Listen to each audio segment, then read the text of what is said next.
Nous avons remarqué que c'est avec son âme qu'Adam a péché. Le résultat de cela, c'est que désormais les puissances mauvaises s'allièrent avec l'âme. Une autre conséquence, c'est que cet homme devint avant tout un être physique au lieu d'être un être spirituel. C'est-à-dire, c'est son âme qui domine.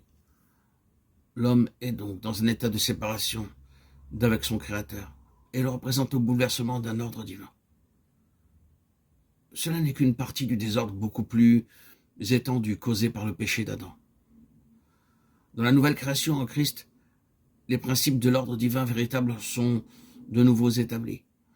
L'esprit vivifié ressuscité en lequel Christ demeure et qui est uni à Christ est appelé à être l'organe du gouvernement divin sur l'homme tout entier, sur son âme et son corps. Chez un enfant de Dieu réellement spirituel ou né de nouveau, l'âme et le corps n'auront pas une place de prééminence, mais ils seront des serviteurs et des instruments très féconds dès qu'ils occuperont la place qui est la leur. Par son âme, l'homme fonctionne dans deux directions, de l'intérieur à l'extérieur et de l'extérieur à l'intérieur. L'âme est le plan et l'organe de la vie et des relations humaines.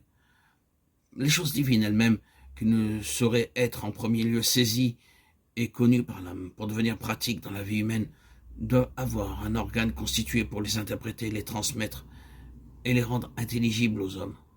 Ainsi, ce qui ne peut être reçu que par l'esprit avec ses facultés particulières est transmis par une intention pratique. D'abord, à l'instrument lui-même, ensuite aux autres hommes, par le moyen de l'âme.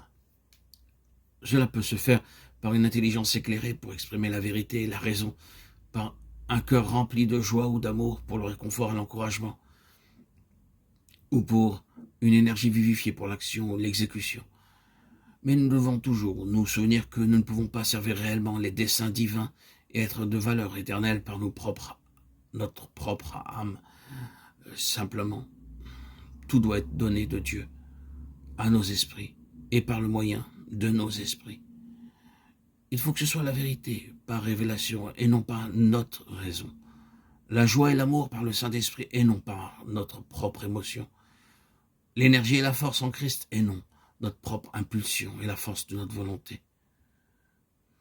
Je prie le Dieu de notre Seigneur Jésus-Christ, le Père de gloire, de vous accorder un esprit de sagesse et de révélation qui vous apprenne à le connaître et d'illuminer les yeux de votre cœur afin que vous sachiez quelle est l'espérance que fait naître en nous son appel, quelles sont pour les saints les richesses de son glorieux héritage. Éphésiens 1, 17, 18. Lorsque notre propre raison, nos propres sentiments et notre force de volonté reprennent le dessus, l'ordre divin sera de nouveau violé, une position fausse se créera, et le fruit périra. Bien qu'il puisse paraître bon pour un temps,